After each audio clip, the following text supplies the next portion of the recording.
Hi, my name is Sian and welcome back to the absolute chaos that is Shani and books. Today I'm going to attempt to do another reading wrap up. Things are not going right. My child is going through an absolutely just great phase where he just wants to be in the same room as me at all times. I actually got some people who left some really nice comments on my last reading wrap up where I was just doing my makeup and talking to you about books. So that was very nice of you. Thank you so much. So I'm going to be doing that today, and let's get started because I don't know if you can tell, but my skin is not doing good right now. So let's get started. So I'm attempting to go for just like chill vibes so that it feels like we're just at a sleepover, hanging out, doing our makeup, talking about books. So let's get into it. I've got all of my stats for the month. Okay, so in the month of February, I managed to finish reading 14 books, and I did DNF 1, which is a crazy amount for February because there is only 28 days. I also washed all of my makeup brushes yesterday, so it's gonna feel good to have fresh makeup brushes. Oh, by the way, I'm using all of the same products that I used in my last one because I want to test them out properly, and I hated how my makeup turned out in the last video, so let's try it again. So my total pages read in the month of February was 4,185, which makes my average book length 288 pages. My average daily pages is then 149, which is up from last month. I mean, obviously, because I read more. Yeah, I'm gonna blend it out. I know I haven't blended it out. What's this? It's my makeup. My makeup. I'm gonna blend it. Oh no! I have to use the brush. Okay, yep, you spat on me. Okay, let me blend this before he... Okay, I did it. Thanks, bud. Oh, I don't need that one yet. And you still have glitter on your face. Oh, is it your turn to help me? Okay, you can use that brush, but it has a little bit of glitter. Thank you. Oh, beautiful. What's this? Did you put something on my face? What? Yeah. Oh god, why is things crazy as soon as I start filming, honestly? So my average rating is down from last month. My average rating for the month is 3.71, but like I said, I'm trying not to rate things on Goodreads straight away and like think about them and think about my actual rating, because sometimes I notice that I go back later and my rating feels like it's different to what I originally said. So at the moment, 3.71. But let's just get into the books because things are getting crazy around here. I'm gonna try and go through the books quickly because I do have vlogs that I've been working on for all the books that I read. Is this too bright? But I just don't know when I'm gonna get around to posting the vlogs, so I don't know. The very first book that I read in February was The Stationery Shop of Tehran. Obviously can't hold the book up the whole time, but this one is a historical fiction book. I really ended up enjoying this one. It is set in Iran, which really helps me out because one of the things that I'm trying to do is read more books set in different places around the world, and I'm tracking it in my journal. And I honestly learned a lot about, I guess, what it was like to live in Iran in like the 50s, I think. We follow this young girl who meets a boy in a bookshop, or in a stationery shop. That's literally the title of the book. Oh my god. They end up falling in love, but through some circumstances they are separated, and yeah, we see her throughout her life just wondering whatever happened to the boy she fell in love with, and then we see them years later when they are reunited, and yeah, I really enjoyed this one. Next up, my least favorite book of the month, and interestingly there was only one book in the entire month that was neither BIPOC nor gay, and it was the one book that I hated and rated 1 star. So what does that say? That straight white books are not the answer? I don't know, but it was the roughest draft, so I won't get into this one too much because it is not nice to be, you know, on a negative note. But did not enjoy this book. It is a romance. This one is about these two authors who co-wrote a best-selling book together, and then they hadn't spoken to each other in years after the book, and now they have to write another book together, and obviously it's a romance, so we obviously know what's going to happen. And I just personally thought that the characters were very, very immature. It was not a romance to be swooning over. Like, I don't know who was rooting for this couple, but it was not me. It was full of cheating. The book is just full of cheating from everyone. because both characters are at different points during the novel, because we're getting like flashbacks to when they first were writing their first novel, as well as present day writing their current novel. One character is married in one of the timelines and one character is engaged in the other one. Yeah, I'm just gonna move on because I didn't really like. Oh, I forgot to mention the readathons that I participated in, because Blackathon was obviously going on throughout the whole month. So I don't know how many prompts I achieved for this one, but I was reading Black books throughout the month, so some of them have got to account for something. And also the Black Romantic-a-thon happened, and so these next 3 books were for that, which did get me a bingo, I think, some which way or another. The next book that I read is Pride by Evie Zaboy. Like I said, this was for Black Romantic-a-thon, and this one is a young adult romance, which I do not often pick up. Okay, I don't think I like this highlighter. Oh god, I put too much on. I need to fix this. Oh god. Okay, I can't fix it, whatever. Okay, I'm gonna try again with this eyeshadow and hopefully do something that I actually like this time. So, like I said, I don't often pick up young adult books at all, but a young adult romance, definitely don't pick that one up often. So yeah, I was very pleasantly surprised with the fact that I enjoyed this one. I think I'm gonna give it 4 stars. I don't really know. This one is a Pride and Prejudice retelling, but with BIPOC characters, which love that. And I have read Pride and Prejudice, but it was so long ago that I barely remember it, but I do like to read the source material before I read retellings. Okay, I keep getting interrupted, so I have no idea what I was saying. So I'm gonna move on. The next book that I read was still for that same readathon, and this is The Sun Is Also a Star, which you can't see the tabs. Oh, maybe you can. Another young adult book, and honestly I was on a roll for young adult books in February, because this is another one. Okay, the eyeshadows look different. Like when I'm putting it on, it looks different to it in the pan, which is interesting. But anyway, and the same thing happened last time. Like, it's way warmer on the eye than in the pen, but whatever. I did start reading this book. I think it was actually in March of last year, but I put it down, not because I wasn't enjoying it, just because, I don't know, I just put it down and didn't pick it back up. So I'm glad that I finally got to finish it, because I gave it 5 stars and I loved it. This is obviously a really popular book anyway, so it's not like it needs me to give it more hype, but yeah, all of the good reviews are, I guess, for a reason, because yeah, it was really good. It is about basically these 2 teens that really only have 24 hours together. The girl's family is about to be deported to Jamaica, and she is heading out to try and figure out if there's a way that she can stop that from happening.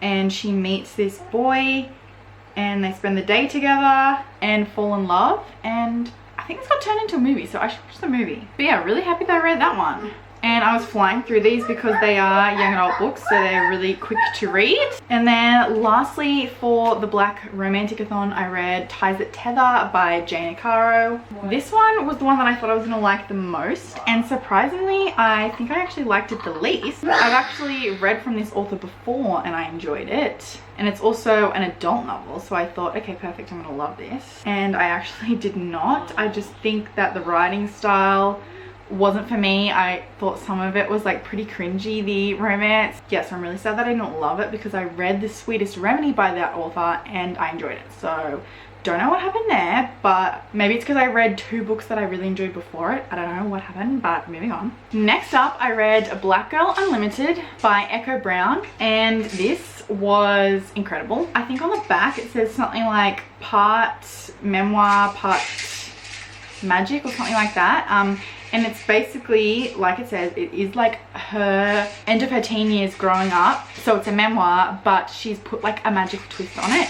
And honestly, thought that I wasn't gonna love that, but this book was 5 stars because she used these like metaphors for sort of real life stuff to represent the magic in the story. So for example, she was saying how she could see these black veils that were over people, and it was like a metaphor for, I guess, depression. And her mother was explaining to her how you know, you have to do your best to try and not let the black veil and the darkness get to you. And the mother was saying that, you know, the daughter had the chance to do things the right way, because the mother was saying that the only way she can stop the darkness is through drinking and drugs. I just thought that it was a really unique way to do things. Sorry, I'm trying to fix the light now. But yeah, it does deal with very, very dark topics. There is on-page sexual assault happening multiple times, so definitely be aware before you start, but it was really good. The next book I read is the very, very popular Legends and Lattes. Which do you prefer, this cover or the original cover that's on the end pages of the book I got? I'm curious to know. I mean, I like this cover, but I feel like this is cool. This art is really, really cool. This was my introduction to cozy fantasy.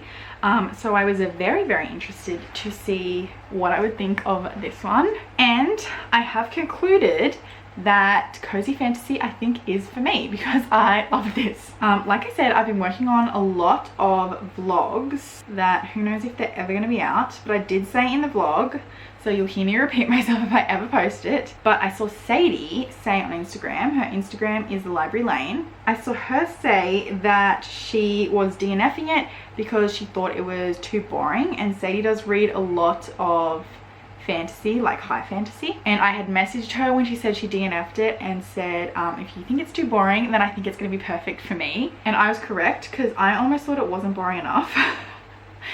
Because as we know, I'm not a fantasy reader, but this is obviously a different type of fantasy. It's cozy fantasy.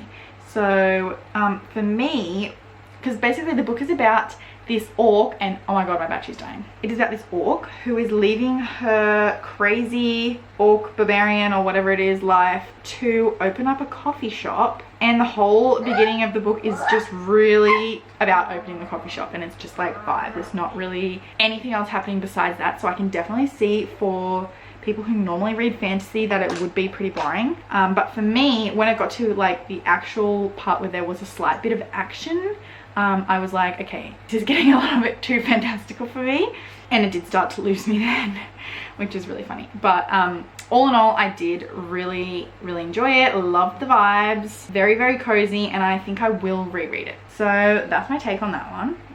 And if you have any other cozy fantasy recommendations, or just any fantasy for a non-fantasy reader, I'm actually reading a fantasy book right now, which you'll hear about in my March wrap up, but it is a middle grade fantasy, so it's a little bit different. How long am I going to get to film before my battery runs out? I knew I should have charged it. Okay, next up, I'll go through this one quick, but this one is Right Baby by Tochi Onyebuchi, which funnily enough is another fantasy. It's a fantasy sci-fi, and honestly I'm not going to talk too much about it because I am not the target audience for this one, and I think I would have enjoyed it a lot more if I was a fantasy sci-fi reader. Not that I didn't enjoy it, but honestly it just lost me.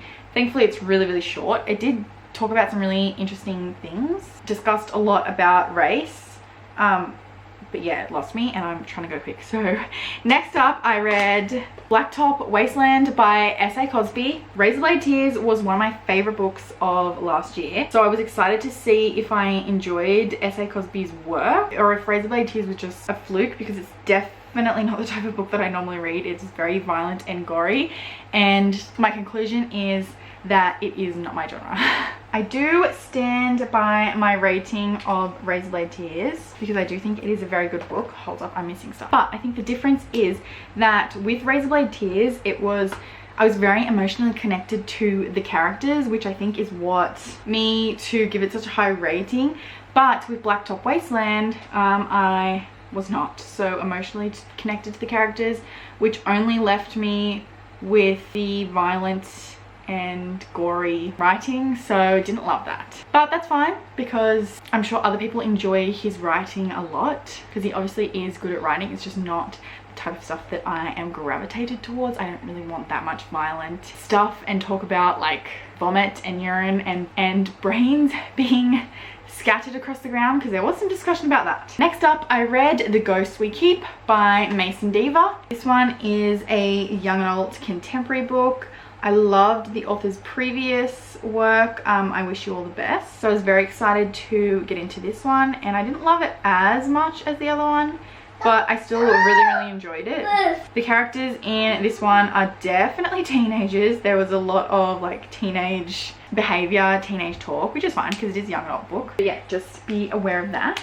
This one is about a teenager whose brother has just died, so they are dealing with the grief of that, and there's a lot of discussion about grief, obviously. And the character is also non-binary, so there is some discussion about identity and sexuality, which seems to be always pretty much well done in Mason Diva's novels that I have read so far. I don't know if they're even, whatever. Next up, I read Allegedly by Tiffany D. Jackson. By the way, sorry I'm going through these so fast, but my battery's dying, and I've got a lot of books to talk about. I feel like this video is gonna be long and boring. Plus, I'm trying to finish vlogs of that these are in, so I'm gonna be repeating myself. But Tiffany D. Jackson is an author that I have loved both of her other novels that I've read from her. So it is unfortunate that I didn't love this one as much as the others. This is about this young girl who, when she was 9, she was helping her mum babysit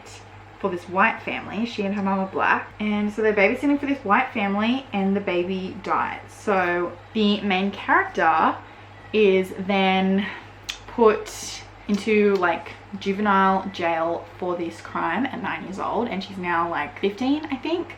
And she's living in a group home, and she finds that, this isn't a spoiler because I think this is at the very beginning, she then finds out that she is pregnant, but she's not going to be able to keep the baby, obviously, because of her circumstances. One, because of her serving out the sentence of the crime that she committed, plus she's underage and in a group home, so the baby is going to be taken away from her when it is born. She wants to keep her baby, so now she is saying, well, I actually didn't commit this crime when I was 9. And so yeah, let me follow on from there. And this is another one that had a lot of vomit talk and urine talk and just bodily fluids happening everywhere. I do love Tiffany D. Jackson's writing though, and I will continue to pick up work from her for forever. I just sadly did not love this one as much as the others.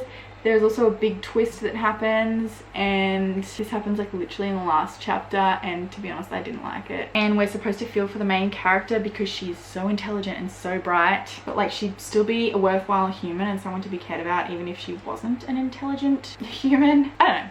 I just didn't love it.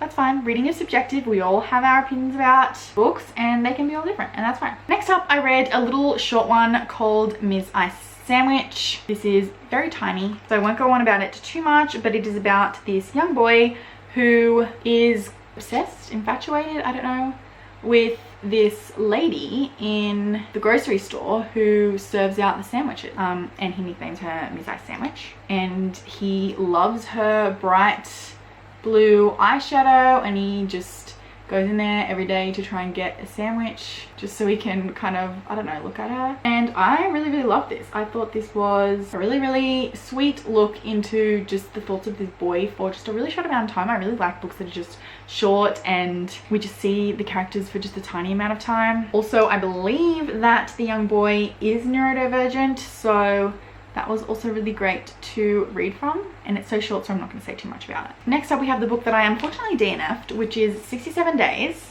I'm very sad that I DNF'd this because this is an Aboriginal Australian author. Thought I was going to love this book. I was wrong. I thought that the writing was really cringy. Maybe not the writing, I don't know, but the relationship was really cringy for sure. It is basically about this man and this woman. Can we call them a man and a woman because they were acting like teenagers? They're in university and they meet, and it's just like insta love. We're getting 67 days in their life. I made it to like 50% of this book too, and then I was like, I can't do this anymore.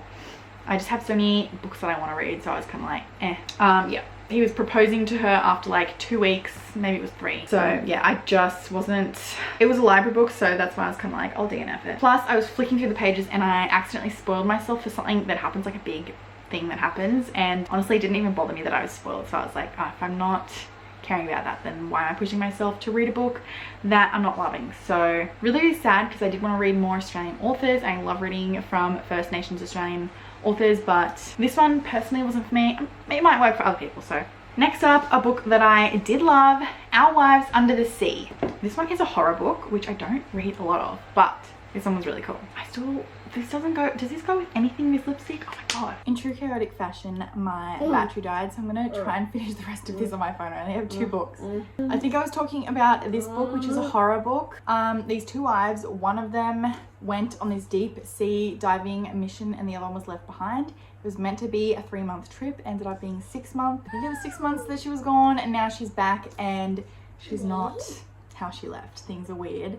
And I thought this was amazing. This might have been my favorite book of the month that I read. It was weird and creepy and the ending was weird, and I just thought it was really, really cool. And I think I like horror like this. Like, not scary in like scary monster, like, I don't know, like Stephen King scary and like those type of horror books and movies. This was just like weird horror, but also the horror of like being stuck under the sea, which was actually funny because while we were watching this, Kian and I have been putting on like a relaxing, like either ambience or some sort of just like relaxing music at night to like get ready for bed. And we had been watching an under the sea one where it's like relaxing music, and obviously fish are meant to be relaxing, so it was a bit weird having that as a relaxing video that we had getting ready for bed when this was the book I was reading. But that might have been my favorite book of the month, or the very last book that I snuck in right at the very end of February could have also been my favorite, which was True Biz, which is a kind of chunky book, but I did annotate it a lot. This one is about this school for the deaf, and we are getting chapters following the principal who runs this school.